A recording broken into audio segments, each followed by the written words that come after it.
What up, Andy Grammer here. I'm gonna take you on the Young Hollywood bus, talk a little about some new music, show you some places in Hollywood that are special to me because I lived here when things got started for me. So come check it out, let's get into it.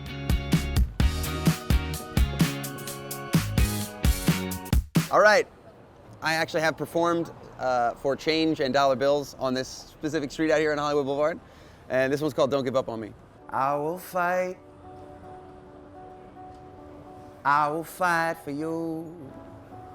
'Cause I'm not giving up. I'm not giving up, no, not yet. Even when I'm down on my last breath. The word Hollywood to me is like my start. That's where I got started. I street performed out here. A bunch of my records were made, one of my records was actually made right up here. We're passing this, it's like, it looks kind of busted right now. And they've left, but there used to be a studio in this building here. And I would just run every morning and think like, man, how the hell am I gonna do this? And that's one of the coolest things about Hollywood is that there's this energy here of people that are dreamers.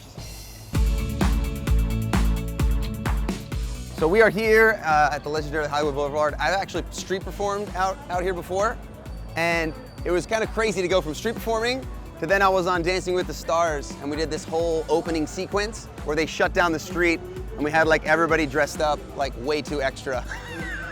Sequins and everything everywhere. It was a wild experience with like tons of dancers and extras and all this stuff. So this place is it's like a special spot for me. What's funny is now I'm on album 4. You think that when you get here to go from unknown to known is like the hardest thing ever. It's like a huge struggle. To do anything great is hard. So this album, to get good music, was actually a real struggle this time. So there's a lot of struggle on this next record, like songs like Don't Give Up on Me. A lot of like feeling how hard it is to create something great and then hopefully persevering. This was a hard one to make, but I'm really proud of it. And I think it's gonna be my best one ever. My new single, Don't Give Up on Me, I co-wrote it with some of my friends. We wrote like 4 songs that day that were okay. Eventually decided on the 5th try to just write a song about not giving up, writing songs. And then through that, we got to this heartfelt song that means so much more to so many other people. So in general, don't give up, ever. My first year in Hollywood, I lived in a super crappy apartment, like I said, and I was a street performer. So I was like super hustler. Like literally barely getting by with the dollars that I made from my guitar case. I remember there's a Ralph's that had a Wells Fargo, and I would take all the ones from the day and give it to the lady, and I have to always tell her like, I'm not a stripper. I promise I'm not a stripper. These are not dirty, but like just, here you go. I was performing at the Grove, which is really fun. That was right when Keep Your Head Up was hitting, my first single. And so I came on and the second song, all the power went out. No volume from anywhere. So I stood up on a stool and we all a cappella sang, You Gotta Keep Your Head Up. And it was so awesome. Probably one of the most memorable moments of any show I've done in Los Angeles. And also just helps me in life. I swear to God, like when bad things happen, now I a little bit look for like, this might be an opportunity to make it even better.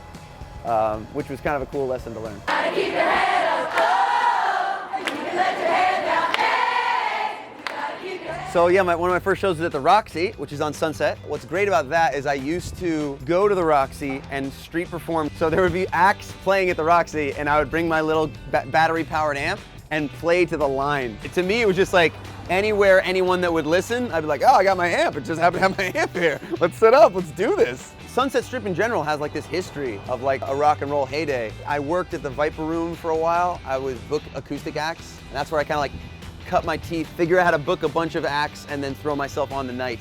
I was just like finding any possible way to get in the mix.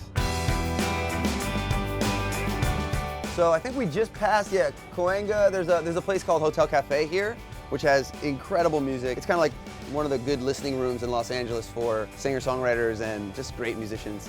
So after I'd street perform, late at night I would go and get inspired by incredible musicians. My first date in Hollywood was, I was street performing and a girl like smiled at me and put her phone number in my guitar case, which is not a bad move. We probably just like walked around. There's like there's IO West, which is comedy. It's like improv comedy. I think we went there. It's good to be alive right about now. Woo! Good, good, good. Good to be alive right about now. Good, good, good, good to be alive right about now. What makes the new music different is I think as any artist, you're just on a journey back to your most authentic self. The deeper you go, the more you can just pull back layers of trying to copy or be like anybody else and get closer and closer to what it is you authentically have to bring that is just your own, you know? And I think I've gotten the closest on this one. And what I think of young Hollywood is this search for yourself. How the hell do you make it here while still being yourself? That is not an easy thing to do. So Hollywood to me is a lot of like creative energy. Yeah, my mom used to talk about the gold rush happened, and everybody that came to California and to Hollywood were the psychos that were like, I think I can do it. You know what? I'm going, which is infectious. And everywhere you go, like you go to the diner and you know that the waitress has a script that she's writing. Like, I love that. I love to be around that. I need to be around it.